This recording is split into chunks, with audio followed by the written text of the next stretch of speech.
तो दोस्तों, इस वीडियो में हम लोग बात करेंगे MHD10 का एक व्याख्या के बारे में, ठीक है?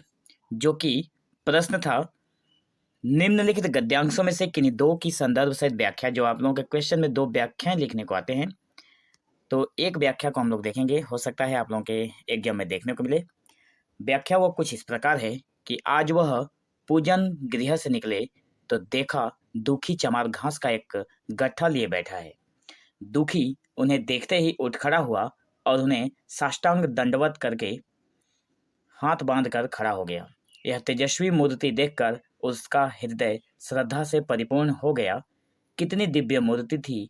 छोटा सा गोल मटोल आदमी, चिकना सिर, फूले गाल, ब्रह्मतेज से प्रदीप्त आंखें, रोदी और चंदन देवताओं की प्रतिमा प्रदान कर रही थी।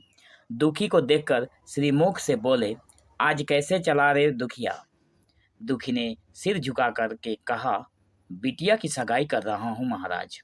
कुछ शायद सगुन विचारना है, कब मर्जी होगी। तो ये जो प्रश्न है, ये आप लोगों के प्रीवियस ईयर क्वेश्चन में आ गया है। इसका सोल्यूशन हम लोग कुछ इस प्रकार यहाँ पर देखेंगे। तो ये रहा वो क्वेश्चन और सोल्यूशन हम लोग यहाँ से देखेंगे। तो सबसे पहले हम लोग लिखेंगे कि प्रस्तुत गद्यांश हमारी पाठ्यपुस्तक प्रेमचंद की कहानियां जो MHD10 में संकलित सदगति नामक कहानी से ली गई है। इस कहानी के लेखक महान कहानीकार मुंशी प्रेमचंद जी हैं। यह कहानी भारतीय समाज में व्याप्त जातिवाद, छुआछूत, शोषण और धार्मिक पाखंड की तीव्र आलोचना करती है। प्रेमचंद ने इस कहानी में एक गरीब चमार दुखी और एक पंडित के माध्यम से, जो चमार है उसका नाम है दुखी, ठीक है, और एक पंडित के माध्यम से सामाजिक असमानता और धार्मिक उत्पीड़न को मार्मिक रूप में प्रस्तुत किया है। प्रस्तुत अंश में जो दुखी जो है वो पंडित से अपनी बिटिया की सगाई हेतु साहित्य सगुन पूछने आया है, परंतु उसकी स्थिति, उसकी विनम्रता और पंडित की आत्ममुग्धता से भरी मूर्ति, ये सब भारतीय सामाजिक ढांचे की असमानताओं को उजागर करते हैं। मतलब यहाँ पे प्रेमचंद ये बताना चाहते हैं कि जो हमारा समाज है, पहले से ही मतलब शोषण जो चीज़ें थी, सामाजिक शोषण, उसी में बटा हुआ है।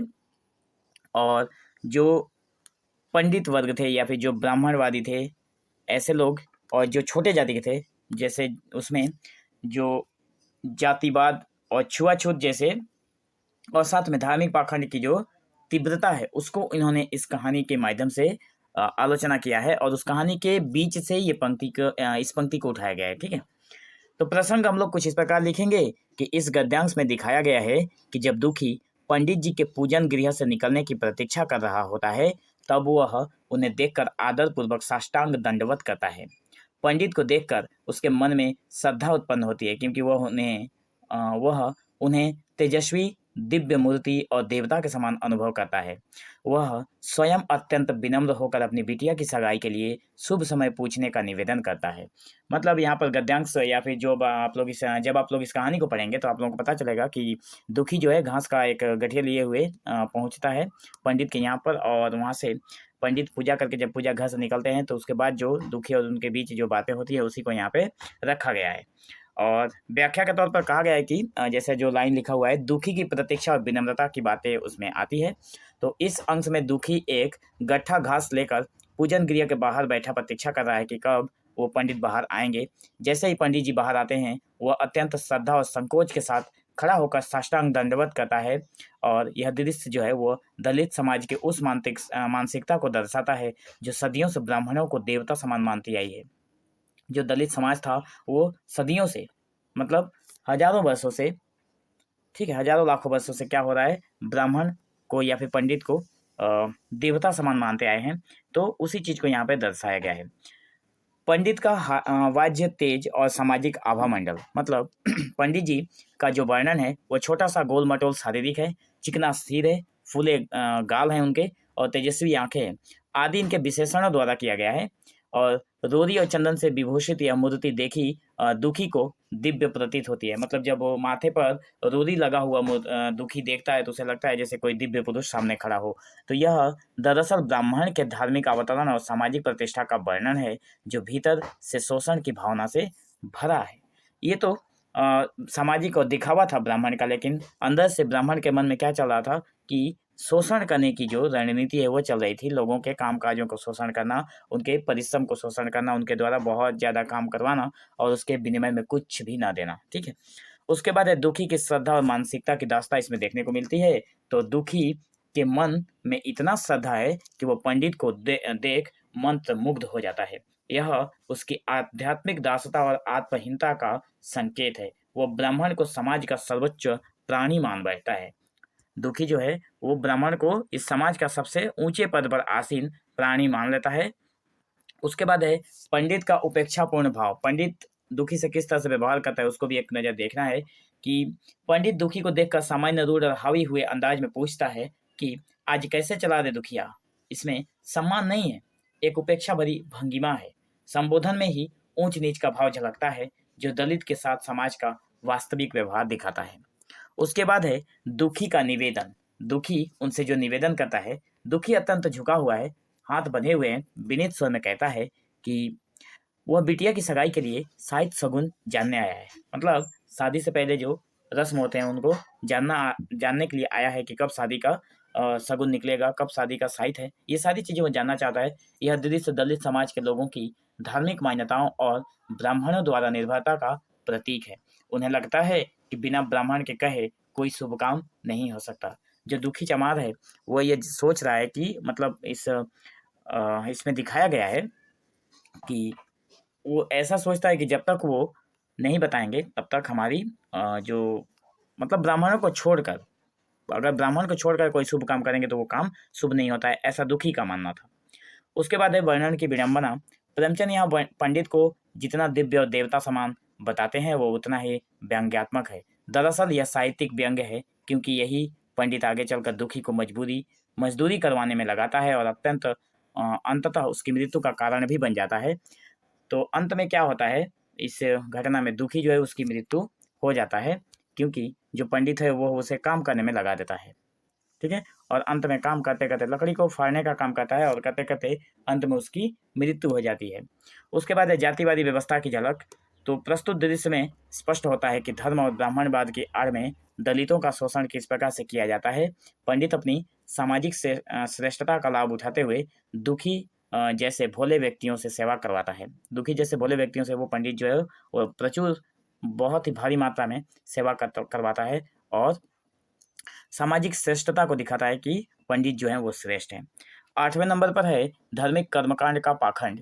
पंडित का रोरी, चंदन और पूजा आदि में लिप्त रहना और बाहर आकर बिना संवेदना के दुखी को संबोधित करना इस बात का संकेत है कि वो केवल बाह्य या फिर बाहरी आडंबर में विश्वास रखता है, धर्म का वास्तविक स्वरूप उसके आचरण में नहीं है। मतलब पंडित जो सारी चीजें लगाता है अपने माथे पर, जैसे रोरी लगाया हुआ है, चंदन लगाया हुआ है, पूजा करता है, लेकिन उसके व्यवहार में ऐसी चीजें नहीं दिखती है। वो लोगों से बहुत ही तुच्छ भाषा में बातें करता है और यहाँ पे लेखक का कहना है कि वो बाहरी दिखावा है। बाह्य आडंबर का मतलब हो गया बाहरी दिखावा। तो उसमें वो विश्वास रखता है, पंडित सिर्फ बाहरी दिखावे में विश्वास रखता है, धर्म का वास्तविक स्वरूप उसके आचरण में कभी दिखा ही नहीं। उसके बाद 9 नंबर बिंदु में है सामाजिक विसंगति का सजीव चित्रण यहाँ पर देखने को मिलता है। यह दृश्य भारतीय समाज की उस कड़वी सच्चाई को दिखाता है जहाँ धर्म, पूजा स्थान और पुजारियों के नाम पर आमजन, विशेषकर दलित वर्ग को सदैव दबाया गया है। आमजन का मतलब हो गया जो साधारण जनता है, उसको इन चीज़ों के नाम पर हमेशा दबा के रखा गया है, झुका के रखा गया है। दुखी की भोलापन और पंडित की चालाकी का अंतर समाज के दो ध्रुवों को संकट प्रकट करता है कि यहाँ पर दुखी कितना भोला भला है, लेकिन यहाँ पे पंडित जो है बहुत ही चतुर है और चालाक है। उसके बाद 10 नंबर बिंदु में है कहानी का संकेत और आगामी पीड़ा की भूमिका। यह प्रसंग आगे आने वाली दुखद घटनाओं की पृष्ठभूमि तैयार करता है। ये जो घटना घट रही है, दुखी का वहाँ पे जाना, अपनी बिटिया की सगाई के लिए शायद शगुन जानना और उसके बदले पंडित के घर पे उसको काम में लगना, और ये मतलब जितनी भी घटना घट रही है सारी चीज़ें आगे चलकर दुखी के लिए और उसके परिवार के लिए ये है एक दुख का समय या फिर एक दुखद घटना हो रहा है। दुखी की श्रद्धा और पंडित की उपेक्षा भाव कहानी को उस मोड़ पर ले आती है जहाँ एक मानव की मृत्यु भी धर्म की कठोरता के सामने तुच्छ हो जाती है। अंत में कहानी में ये यही होता है कि जो पंडित है, जब दुखी उसके घर पर लकड़ी को फाड़ते फाड़ते जब उसकी मृत्यु हो जाती है तो वो क्या करता है, दुखी की लाश को उठाकर सुबह सुबह नगर के बाहर या फिर गांव से बाहर फेंक आता है। वह उसकी पंडित और पंडिताइन दोनों मिलकर। यहाँ पे बताया गया है कि कहानी में और बहुत सारी चीज़ें हैं। यहाँ पे छुआछूत का प्रभाव देखा गया है, लेकिन जब उसके घर पे उसकी मृत्यु हो जाती है, पंडित के घर पे जब उस दुखी की मृत्यु हो जाती है, तो वही पंडित आकर उसको छूता भी है और उसको अपने हाथ से उठाकर ले जाकर फेंकता भी है। तो निष्कर्ष के तौर पर हम लोग यही बोलेंगे कि प्रेमचंद का जो ये गद्यांश है मात्र एक दृश्य नहीं है, बल्कि समाज की एक बेहद विडंबना है। यह उस व्यवस्था की पोल खोलता है जिसमें श्रद्धा का उत्तर शोषण से मिलता है, सेवा का पुरस्कार मृत्यु है। यहाँ पर प्रेमचंद ने उसी चीज़ को दिखाया है कि जहाँ पे सेवा करने से आपकी मृत्यु हो सकती है, ऐसा आप जहाँ पे श्रद्धा भाव से झुके रहेंगे वहाँ पे आपका शोषण होगा। इसी चीज़ का खुलासा करता है ये कहानी। और धर्म के नाम पर दलितों को हमेशा नीचे रखा जाता है। प्रेमचंद ने बड़ी मार्मिकता से बताया कि कैसे सदगति पाने का स्वप्न एक गरीब को अंततः दुर्गति में बदल कर रह जाता है। यह अंश भारतीय समाज की सामूहिक चेतना को झकझोरता है और यह सोचने पर बेबस करता है कि क्या यही वो धर्म जो मोक्ष की राह दिखाता है, यह वह जो इंसानियत को ही मार डालता है। यहाँ पर दो चीज़ों को इन्होंने उजागर कर दिया है अंत में कि क्या ये वही धर्म है जिससे लोग मोक्ष की कामना रखते हैं, या फिर यह वही धर्म है जिसकी राह पर चलकर लोग अपनी इंसानियत को ही मार देते हैं। तो ये रहा इस जो प्रसंग दिया हुआ था, जो व्याख्या दिया हुआ था, उसकी संपूर्ण व्याख्या। ठीक है, तो हमें आशा है कि आप लोगों को समझ में आया होगा। अगर आप लोग इस पीडीएफ को लेना चाहते हैं तो आप लोग डिस्क्रिप्शन में जाइए, आपको वहाँ पे व्हाट्सअप नंबर मिलेगा, वहाँ से कांटेक्ट करिए। और इसकी कीमत ओनली 99 रुपीज़ रखी गई है। अगर आप लोग एग्जाम के लिए लेना चाहते हैं तो लेकर पढ़ सकते हैं। ओनली PYQ सॉल्व किया हुआ है।